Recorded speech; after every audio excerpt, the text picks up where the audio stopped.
예, 저는 처음에 목사님께서 이 얘기를 하실 때 저는 예배 끝나고 이제 그 예전에 우리가 리더 모임 있었잖아요. 그때 하는 줄 알고요. 이제 그렇게 생각했는데 예배 중에 하라고 하셔가지고 이것이 지금 설교를 하라고 하시는 건지 이것이 예, 너무너무 지금 그런 긴장한 가운데 섰습니다. 잠을 못 잤습니다. 잠이 안 오더라고요. 그래서 오늘 이 자리에 선 이상 이 자리는 인간의 자리가 아니라고 생각됩니다. 하나님이 세우셨기 때문에 제 입에서 어떤 말이 나오든 제 말로 받지 마시고 하나님이 나에게 말씀하신 것이다 라고 이렇게 받아들이시고, 혹시나 시험 들지 마시고 제가 돌직구를 던지더라도 내가 회개하라는 뜻인갑다 하고 그냥 받아들이시고 웃으시기 바랍니다. 오늘 제한 시간도 있기 때문에 이렇게 여담은 조금만 하겠습니다. 목사님 말대로 갑자기 제가 사라졌죠. 너무너무 죄송합니다. 다시 한번. 그러나 제가 하고 싶어 간 것도 아니고요. 3년을 돌아보니까 하나님이 하셨습니다라고 고백이 이렇게밖에 안 나오더라고요. 왜 나 같은 이런 부족한 자를 그렇게 부르셨는지 저는 하고 싶은 생각도 없었고요. 이런 그런 상상의 나라도 펴보지 않았는데 결국은 하나님 저를 끄집어 오시더라고요.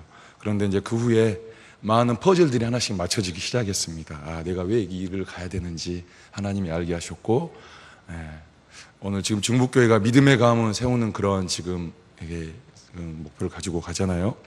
저도 신앙의 3대입니다.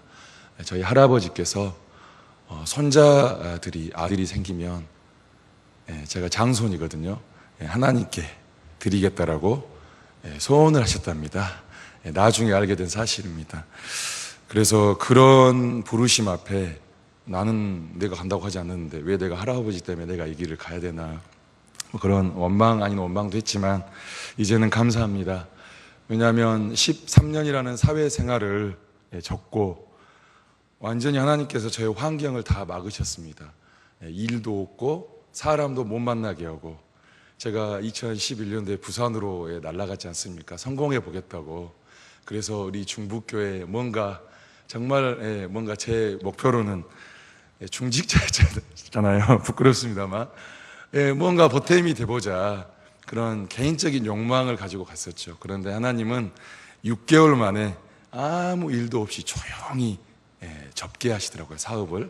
그래서 3명이 같이 갔는데 서로가 얼굴 보면서 웃으면서 그냥 이렇게 다 헤어졌어요. 자기 자리에서 최선을 다하며 살자, 손해본 것도 없다, 투자한 것도 별로 없으니까 시간밖에 없다 열정하고 다시 열심히 그 열정 가지고 가자, 그래 갔거든요. 그 두 분은 지금 아주 잘 되고 있어요. 아주 쭉쭉빵빵 이렇게 성공하고 있고, 인간적인 모습을 보면 저는 완전히 바닥 중에 바닥을 이렇게 치면서 완전히 이렇게 하나님께 지금 붙잡힘을 당했습니다. 그래서 저희 목사님, 목포교회 목사님 그러더라고요. 제가 요나였다고 그러더라고요. 나 집사님, 그때 나 집사였잖아요. 요나가 돼가지고 다른 사람 힘들게 했다고.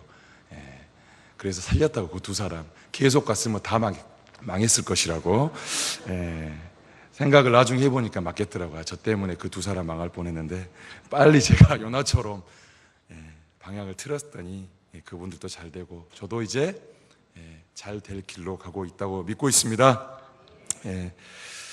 오늘 제가 리더 세미나를 인도하는데요. 부끄럽습니다. 제가 아는 것도 별로 없는데 하여간 오늘은 제가 설교가 아니어서 그래도 좀 부담이 좀 덜 됩니다. 그래서 여러분이 이제 좀 이해해 주시고, 이제 새로운 거를 배운다기보다도 내가 과연 지금 리더로서 세워짐을 받고 있는 과정 속에 있는데, 또 여러분 리더로서 정말 오랫동안 하고 계시잖아요. 참 오래 하고 계시네요. 세상에 이런 말 하잖아요. 점검을 하는 시간이 됐으면 좋겠습니다. 저는 세상에서 리더십을 공부했고 청소년, 대학생, 또 직장인들, 심지어 공무원 선생님들까지 장장 8년 동안 집중적으로 리더십을 가르쳐 왔었습니다. 지금도 신학교 다니고 있는데 하나님이 인도하셔가지고 물질을 좀 터주시더라고요. 그래서 매주 수요일마다 강진의 다산수련원, 여러분 수련회만 가셨죠? 거기서 전국의 작년에 공무원으로 뽑힌 기초지자체 2,500명의 공무원들이 100명씩 25번 와가지고 이렇게 교육을 받습니다. 거기에 제가 오프닝 강의를 하러 갑니다. 거기서도 리더십을 얘기합니다. 거기는 다른 강사들은요, 박사, 해외파, 장관 이렇게 그만두신 분들이 오시거든요. 그런데 저는 시골의 목포에 아무 보잘것없는 신학생 그런 놈이 거기 가가지고 제가 강의를 하거든요. 저는 하나님의 은혜라고 생각합니다. 견줄 수가 없습니다. 그분들하고 동등하게 강사비 받으면서 그 앞에 서거든요. 처음엔 너무너무 긴장을 많이 했었는데 하나님이 두려워하지 마라고 그러더라고요. 이것도 훈련이라고. 그래서 그 변하기 힘든 공무원 선생님들 앞에서 리더십을 얘기합니다. 결과는 안 좋습니다. 왜? 안 변하시오. 왜 그럴까요? 저도 안 변했으니까요. 제가 그거를 공부했고 엄청난 돈을 투자해서 저도 학위를 땄고 민간 자격까지 땄고 국제공인 자격도 땄습니다. 그런데요, 그것이 저를 변화시켜 주진 않더라고요. 겉모습만 바뀌었죠. 왜냐? 돈 벌기 위해서, 또 하나는 성공하기 위해서. 돌아보니까 제가 할 수 있는 게 하나도 없더라고요. 2009년이었습니다. 제가 강의를 하는데요, 갑자기 이렇게 뭐가 보이더라고요. 사람은 절대로 세상의 지식으로 변화시킬 수 없다. 그게 딱 지나가는 거예요. 그럼 뭡니까? 말씀밖에 없다. 그 얘기를 2009년에 제가 하던 중에 그게 딱 지나가면서 갈등이 생겼어요. 내가 이 길을 계속 해야 될 것인가? 그런데 1년 만에 접었잖아요. 역시 하나님은 대단하신 분 같아요. 그때 2009년에 빨리 들었으면 좀 더 나았을 텐데 2년 더 개기다가, 아니죠, 실은 제가 20년 개겠죠. 어머니께서 제가 대학교 간다고 할 때 저한테 신학교를 가겠냐고 물으셨답니다. 왜냐, 어머니는 그걸 알고 계셨어요. 근데 저는 그게 귀에 들어오지 않았어요. 나는 대학 가겠다. 그래서 제가 그 말하니까 어머니가 딱 그 말을 더 이상 안 끊으셨다 하더라고요. 그래서 어머니께서도 제가 신학을 한다고 했을 때 놀라지 않으시고 올 것이 왔구나 이제. 왜냐하면 제 동생도 목사님이신데 집안에 한 명만 나오면 됐지 왜 2명 다 데리고 가느냐. 그래도 장남이 집안을 이끌어가야 되는데 장남까지 저렇게 데리고 가신 하나님 너무하신다, 이럴 줄 알으셨는데, 그래도 그런 마음이 있긴 하지만 순순히 두 분이 다 수용해 주시더라고요. 지금은 후원자가 되셔가지고 수시로 불러서 용돈 주고 음식 싸주고 나눠 먹으라고. 기름값이 없는데 아버지 용돈 담아주십니다. 어머니 용돈 생기면 5만 원씩 주십니다. 그런데 그게 남는 게 없어요. 다 필요한데 다 들어가요. 받는 즉시 없어요. 하나님이 물질을 의지하지 말라고 물질 훈련을 시키시고 계십니다. 이제 여기서까지 사담은 끝내겠습니다. 많은 얘기가 있는데요. 그렇습니다. 그래서 이 리더십이란 게 무엇인가, 리더란 무엇인가에 대해서 오늘 좀 어떤 세상의 지식인데 거기에 제가 말씀을 약간 적용해서 말씀이 우선이 되게 오늘 이 세미나를 잠깐 이끌어 가보도록 하겠습니다. 말씀을 몇 구절 보겠습니다. 마태복음 16장 13절부터 16절까지 말씀입니다.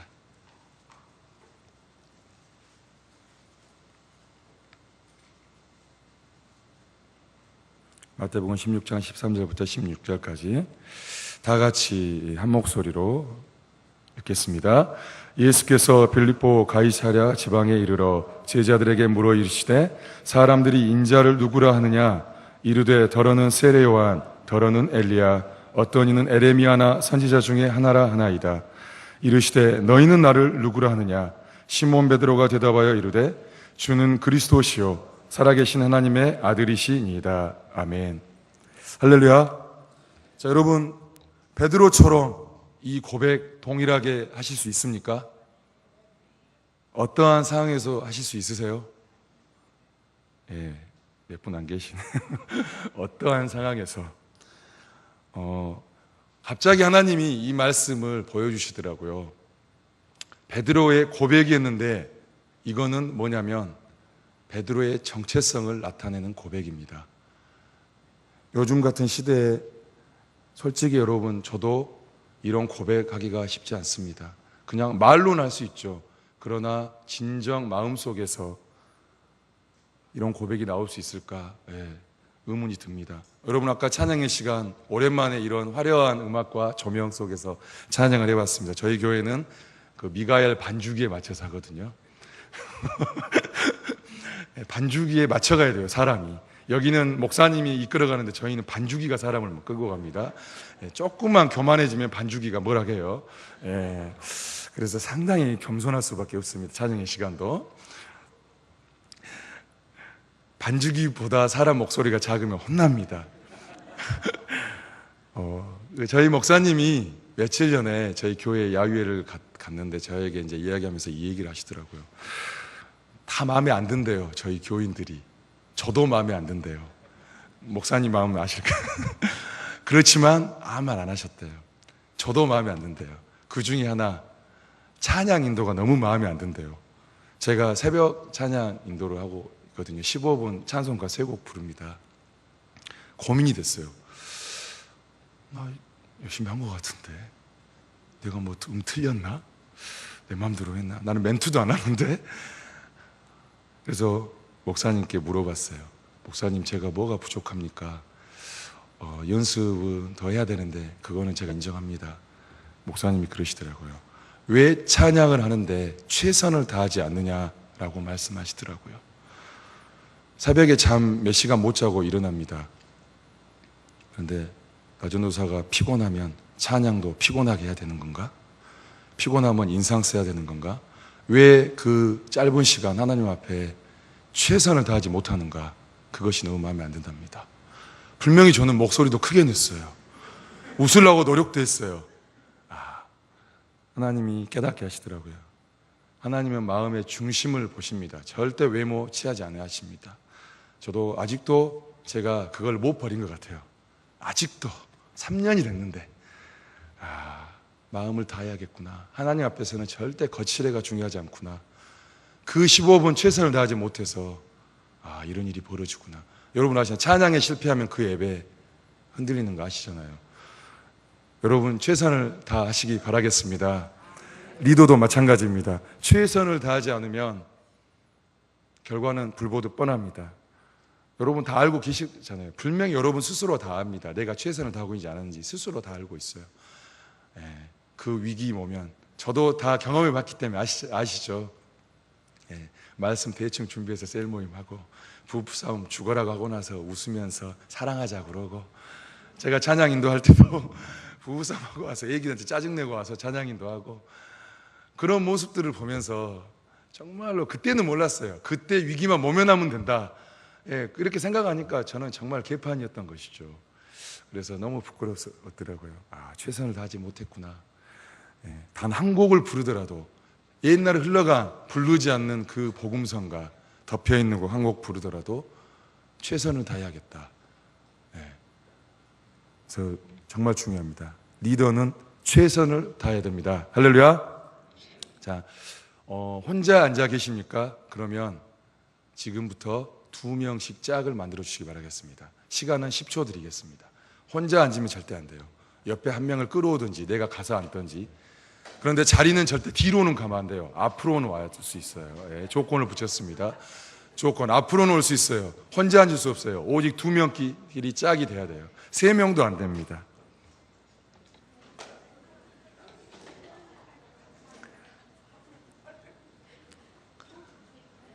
뒤로는 가면 안 됩니다. 앞으로 오세요. 네.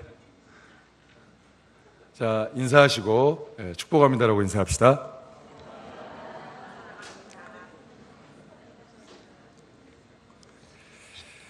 자, 여러분 그 프린트물 받으셨죠? 일면을 보시면서 뭐 내용은 없습니다.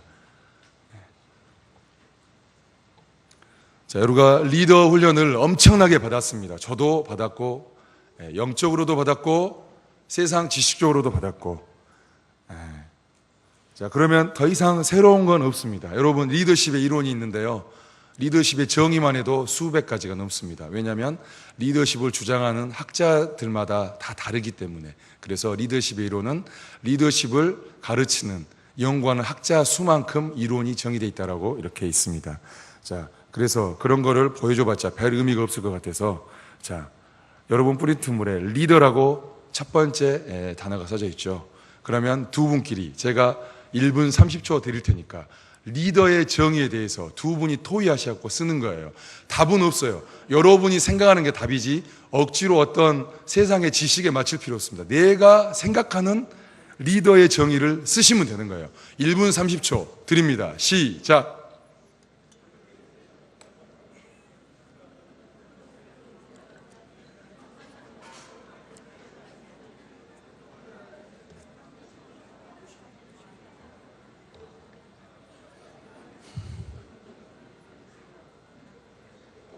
(30초) 지났습니다.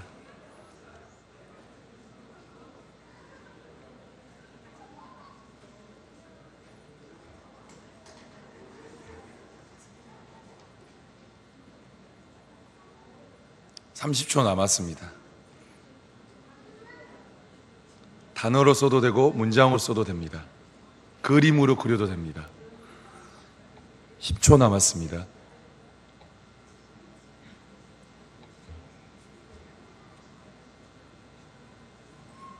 썼습니까? 여기에 쓰셨다면 여러분도 오늘 새로운 리더십 정의를 한번 만드신 거예요. 걱정하지 마세요. 예, 뭐 학자라고 대단한 건 아닌, 그런 거 너무 부러워하지 마시고. 자, 리더 혹시 이렇게 토의해서 쓰신 분 누가 한번 얘기해 주시겠습니까? 답은 여러분이 말한 게 답입니다. 예, 빛 좋은 개살구. 정답! 게살구를 먹어봤는지 모르겠습니다. 또 있습니까? 리더. 사랑의 씨를 뿌린 사람. 감사합니다. 또 있습니까? 최선을 다하는 사람. 예. 섬김. 또 나보다 남을 낮게 여기는 사람이요? 아, 좋게 여기는 사람. 예, 하마터면 예, 감사합니다. 또 있습니까?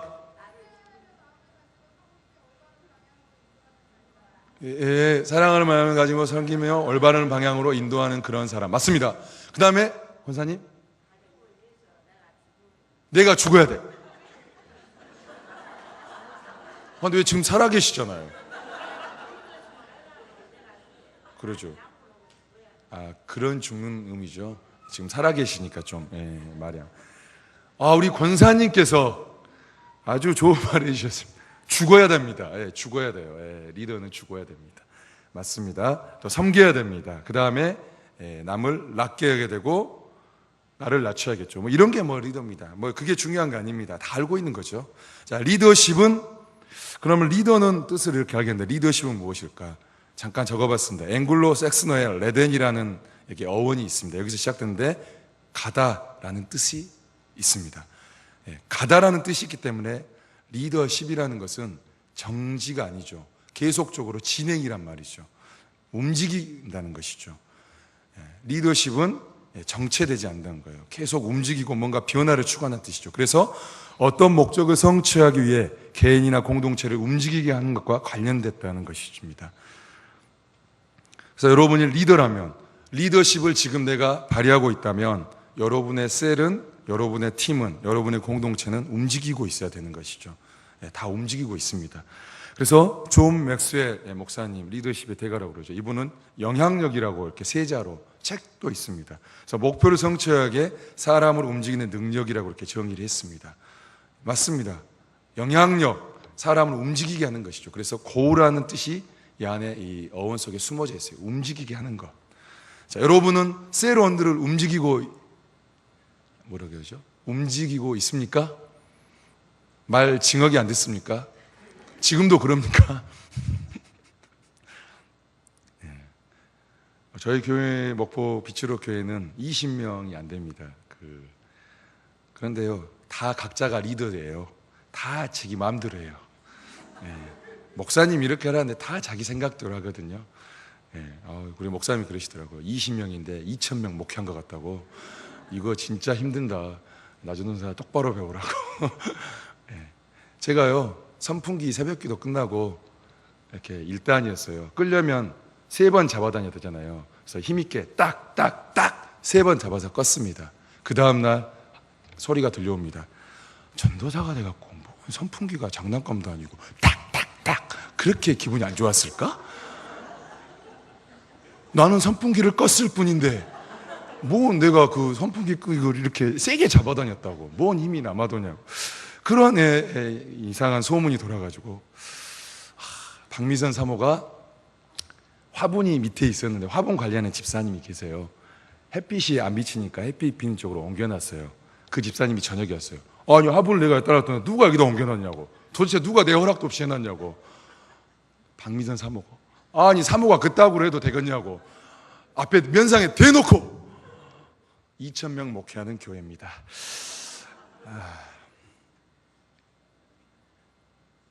예, 저희 상황이 어떤지 아시겠죠? 아까 목사님 이제 혹독한 훈련을 받고 있습니다. 20명도 안 되는 교회에서 이렇게 살살 걸어다녀야 돼요. 근데 그것이 저를 훈련시키더라고요. 저를 모난 부분을 깨고 있는 것이더라고요. 이해 안 되시죠? 여러분도 하신 분 계시잖아요, 그렇게. 자, 리더십을 이루는 중요한 요소들이 있습니다. 이거는 뭐 제가 정리해 봤습니다. 세상에서 말하는 지식입니다. 이런 것들이 필요하대요. 이런 것이 갖춰져야 리더십을 이렇게 발휘할 수가 있대요. 이걸 언제 다 발휘합니까?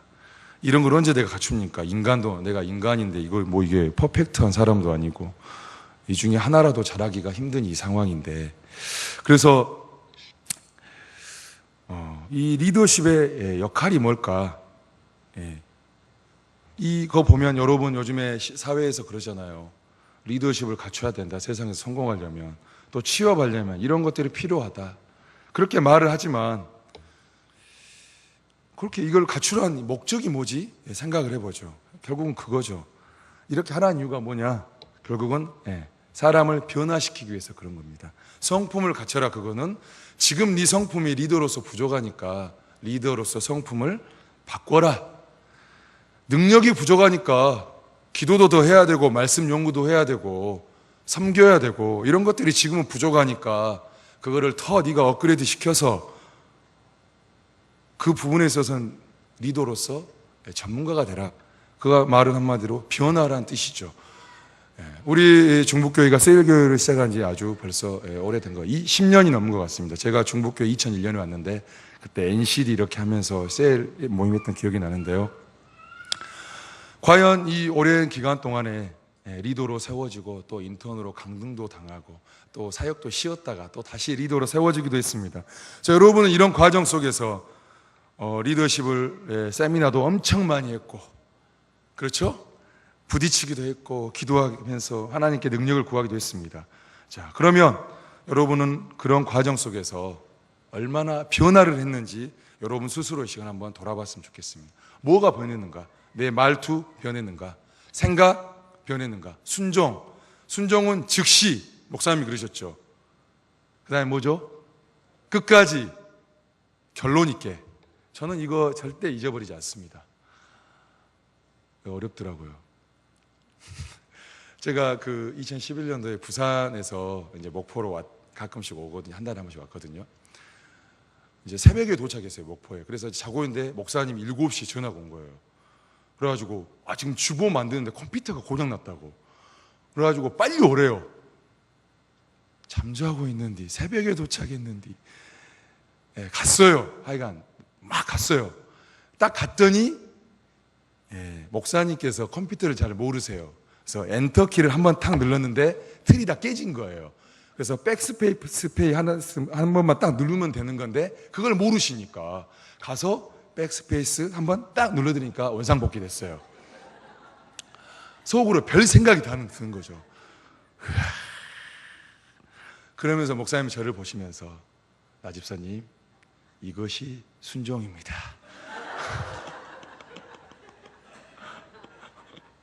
하나님은 그걸 가지고도 훈련시키세요. 아 그렇군요. 네 맞아요. 그 교회에 공사를 했어요. 그래서 저도 해본 게 있거든요. 옛날에 대학생 때 노가다를 해봐서 이제 좀 안다고 이렇게 제 방식대로 했더니 목사님이 그렇게 하면 안 된대요. 목사님이 하라는 대로 해야 된대요. 그래서 저는 끝까지 안 하고, 이거는 비효율적인데, 합리적이지 못한데 이렇게 하면 시간이 2시간 걸리는데 왜 꼭 이렇게 해야 되지? 그래서 제 방식대로 10분 만에 끝냈더니 목사님이 막 뭐라고 하시는 거예요. 목사님, 뭐가 잘못했습니까? 이건 불순종이다. 딱 한마디 하시더라고요. 비합리적일지라도 순종해라. 저는 그 말 듣고 완전히 깨져서 충격받았어요. 비합리적일더라도 순종해야 되구나.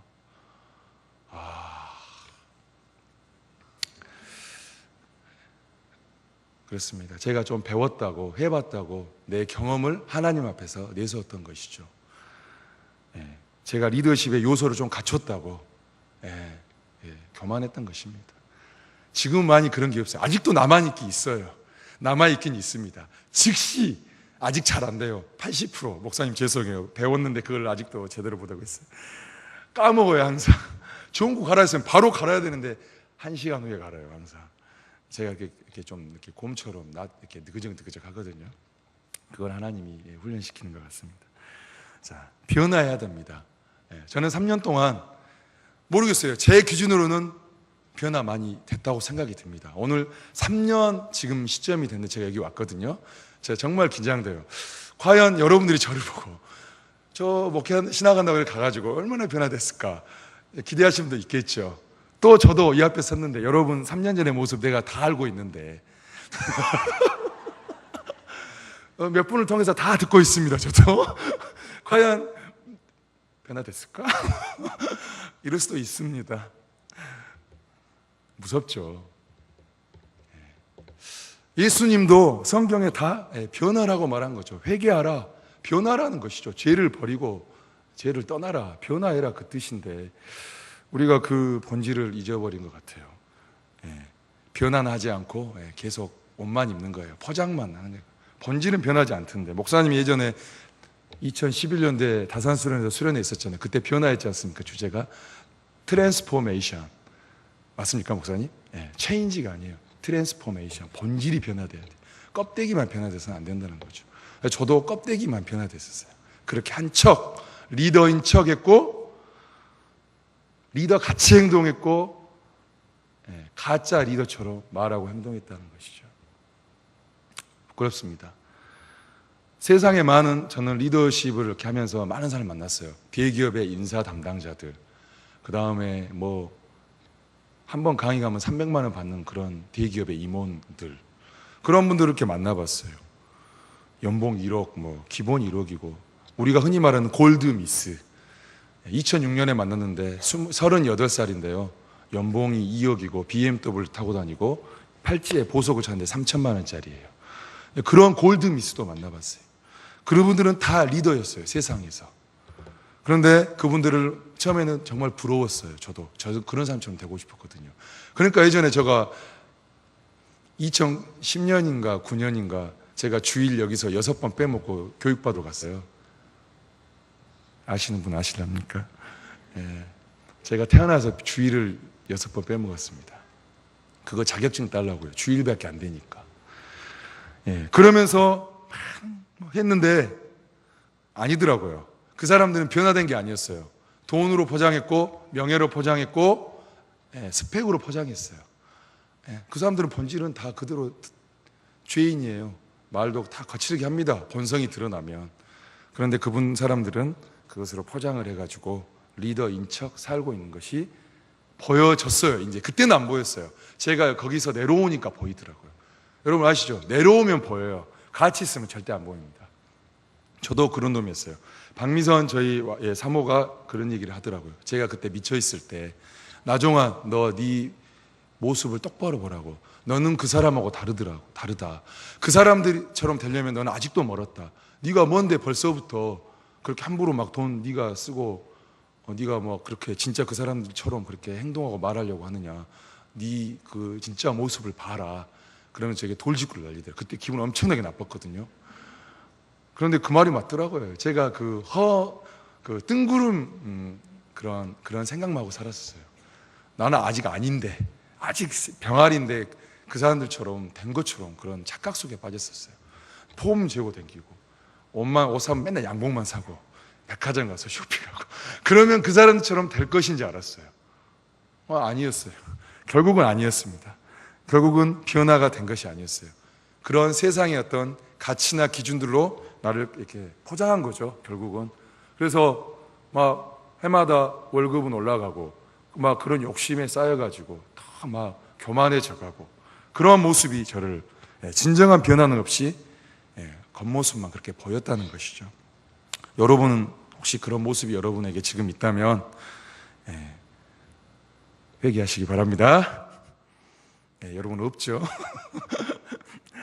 자, 그래서 저는 오늘 여러분에게 하나 이 시간에 생각할 수 있는 시간을 드리겠습니다. 1페이지 제일 밑에 보면 내가 리더의 삶을 살면서 여러분 예전에 그랬잖아요. 나 1년 쉬고 싶다 그런 말씀도 하시고 나 사역도 하기 싫다 때려치고 싶다 기억이 납니다. 저도 그런 마음이 있긴 있었습니다.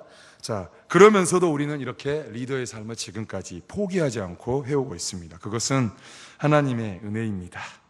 하나님의 능력이 있기 때문에 내가 지금 이 자리에 서 있는 것입니다. 자, 그렇다면 여러분 한번 생각해 보았으면 좋겠어요. 내가 리더의 삶을 살면서 변화되어진 것은 무엇이 있는지 한번 생각하면서 이거 적어보시고 그 옆에 아직도 변화되지 못한 게 있다면 무엇이 있는가 최소 5개씩은 적어보시기 바랍니다. 쉽게 적으세요. 거친 말투, 부정적인 생각, 고정관념, 형식적인 섬김, 말뿐인 사랑, 보이려고 하는 어떤 모습, 나를 드러내게 하는 그런 것들 리얼하게 썼으면 좋겠어요. 너무 그냥 포장된 말보다도 그래서 내가 변화되어진 거 정확하게 뭐가 변했는지 없으면은 안 쓰셔도 됩니다. 억지로 쓰지 마시고 그러면 변화되어야 할 것에 쓰시면 되겠습니다. 시간은 1분 드리겠습니다.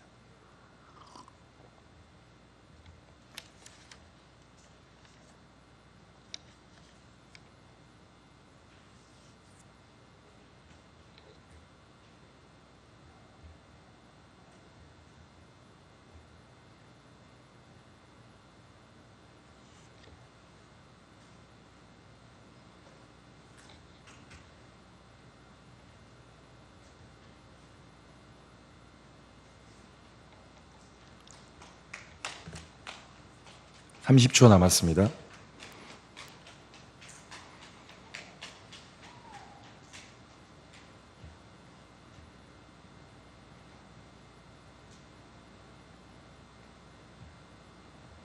네, 시간 됐습니다. 거기까지만 하시고 그러면 짝꿍끼리 서로 얘기를 나누시기 바랍니다. 성도님, 변화되는 것이 무엇이 있습니까? 물어보시기 바라겠습니다. 자, 빨리 먼저 시작하신 분이 먼저 질문하면 들을 수 있어요.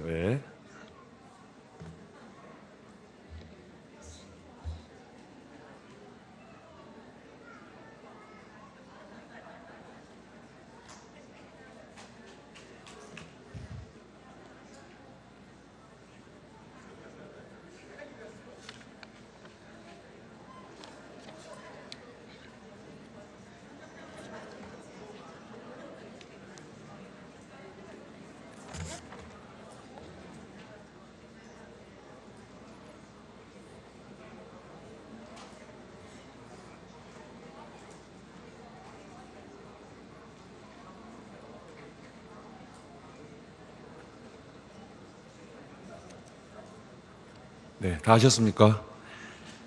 자, 변화되어진 것이 많습니까? 아니면 적습니까? 아예 없습니까? 아예 없어요. 그랬다면 잘 됐습니다. 왜? 앞으로 시간이 많이 있으니까. 주님이 오실 때까지 시간이 많이 있어요. 그때까지 변화되시면 됩니다. 변화되어진 것이 많습니까? 그러면 더 변화되어야 될 것들을 찾으시고 하나님이 나에게 원하시는 변화를 찾아서 변화시키면 되겠습니다. 그거는 여러분이 아니까 말하지 않겠습니다. 아브라함은 어떤 변화가 있었습니까? 너의 고향과 친척과 아버지의 집을 떠나 내게 보여줄 땅으로 가라. 가라고 그랬죠. 떠나라고 그랬어요. 너의 있는 환경에서 떠나라. 네가 살고 있는 삶의 라이프 스타일에서 떠나라. 너가 믿는 그 믿음에서 떠나라. 그래서 이제 나를 따르라. 내가 너에게 원하는 것을 위해서 가라. 그렇게 가면 어떻게 된다고 그랬으면 복이 될지라고 그랬죠. 성경에 많은 인물들, 아브라함, 여호수아, 다윗, 야곱, 솔로몬, 이사야, 엘리야, 제가 성경 구절을 다 찾아봤는데요,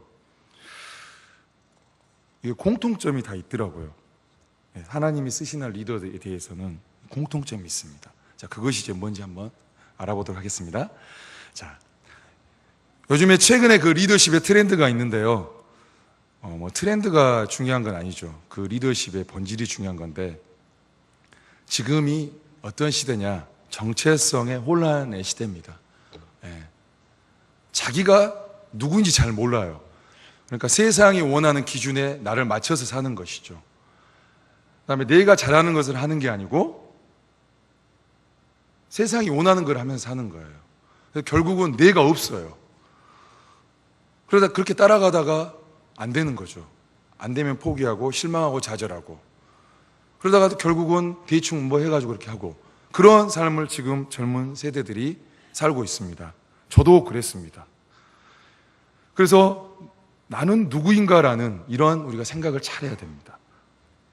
자, 나는 누구인가? 저는 부모이고, 저는 남편이고, 부모의 자녀이고, 교회 집사이고, 회사에서는 사장이고, 학교에서는 교사입니다.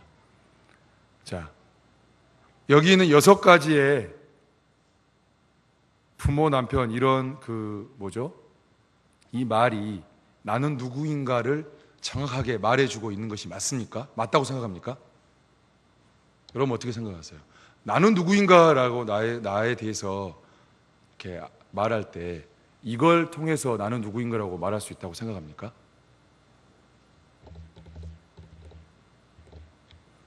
대답하기 어려우십니까?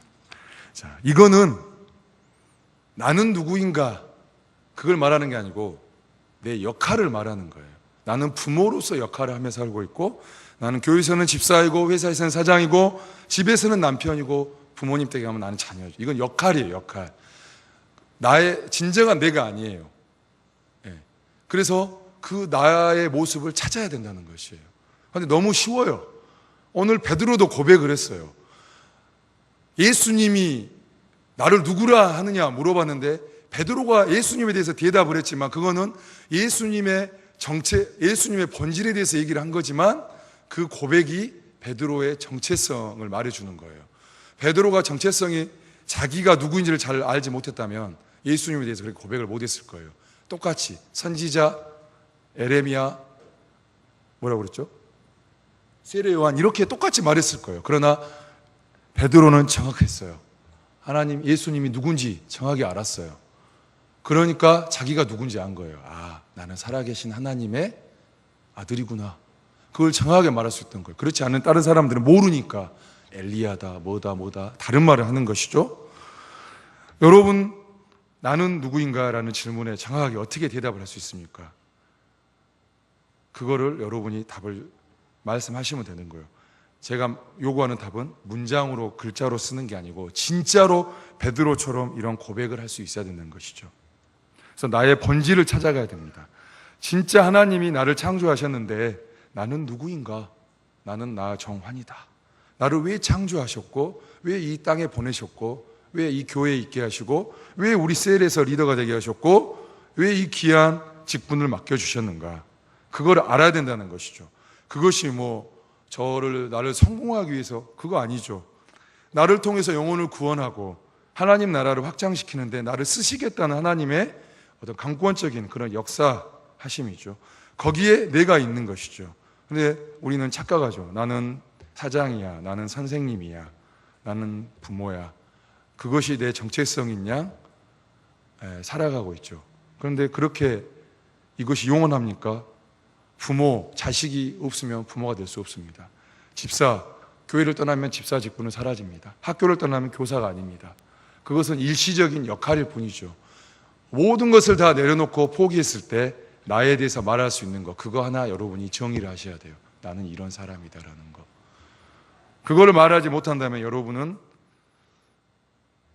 하나님의 마음에 들기 위해서 더 노력하셔야 됩니다. 저도 그랬으니까요. 자, 가겠습니다. 자, 하나님이 원하시는 리더상이 무엇일까?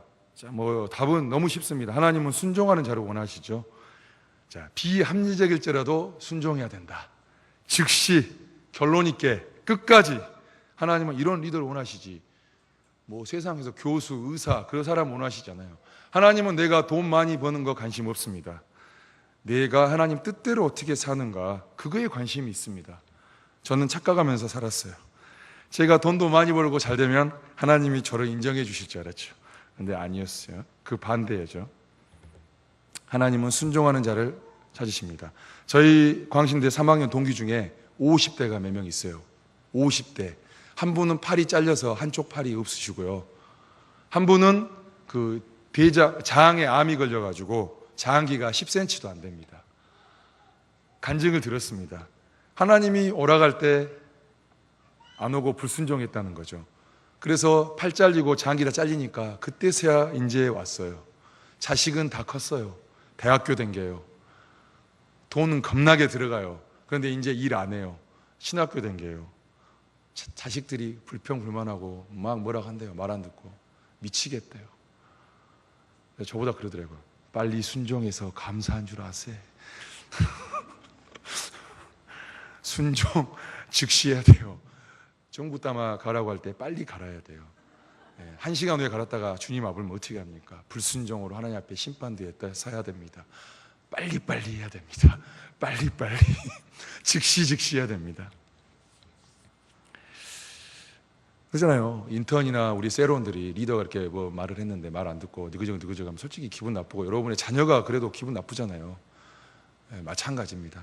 입장을 바꿔 생각하면 우리가 다 이해할 수 있는 겁니다.